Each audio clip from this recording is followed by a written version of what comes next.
I want to explain one of the most important prophecies I think we find in the book of Daniel. In Daniel 8, we find an important prophecy. And I'm going to start in verse 19. It says, "And he said, Behold, I will make you know what shall be in the last end of the indignation, for the time appointed the end shall be." So this prophecy is about the end of the age. And then this is speaking about Persia and Greece.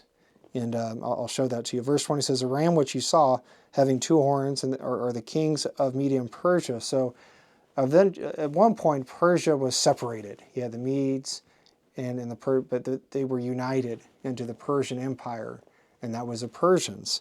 And this empire again is represented with a ram with two horns.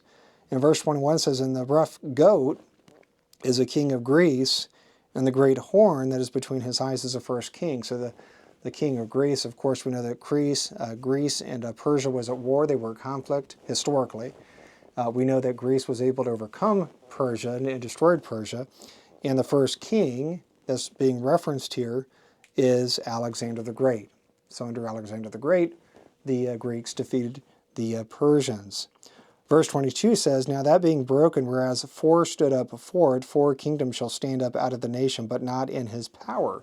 So we know historically when Alexander the Great died, when he died, his kingdom was divided amongst his four generals. And that's what this is referring to.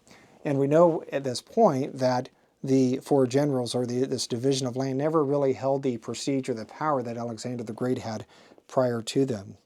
Now verse 23, this is a key. Verse 23 says, "In the latter time of their kingdom." So this is a reference to the kingdom of Greece.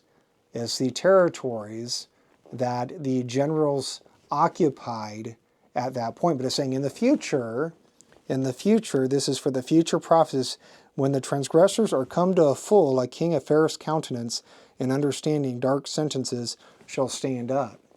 Now this is a reference to the man of sin. This is the anti-Messiah. This is the son of perdition. So we find indication here that this man of sin, this anti-Messiah, he's going to come from the territory of Alexander the Great. This is one of the prophetic points we find within this passage. Verse 24, "And his power shall be mighty, but not by his own power, and he shall destroy wonderfully, and shall prosper in practice, and shall destroy the mighty and the holy people." And the holy people there, I believe this is referring to the Jewish people and also the believers, obviously, as well, but mainly more to the Jewish people. But we find here that he is going to do mighty, mighty things, but it says not by his own power. So what does it mean here, not by his own power? Or this is a reference to Satan the devil. As we find in the book of Revelation, we find there that Satan is the one who empowers the man of sin, and, by the way, the anti-Messiah, as we find in Revelation 13. So, and we find that also in Revelation 17, that the dragon or the beast, Satan, empowers these two men. But they're going to be able to do some great things because Satan's power is going to be within them.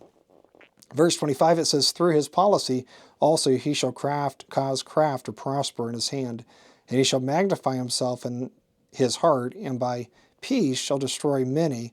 He shall also stand up against the prince of princes, but he shall be broken without hands." And it then goes on to talk about how Yahshua is going to come and how he's going to destroy the man of sin, the son of perdition. But this is a real important prophecy because it shows a few things. Again, it shows the historical setting of Alexander the Great and Persia, and how Greece defeated Persia.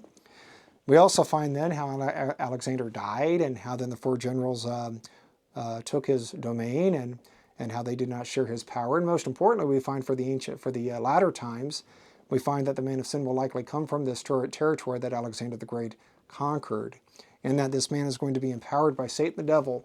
He's going to be able to do some wonderful, some great things, horrible things, but wonderful things from the standpoint of the ability that this man is going to have. So I hope this quick review of Daniel has been a blessing to you.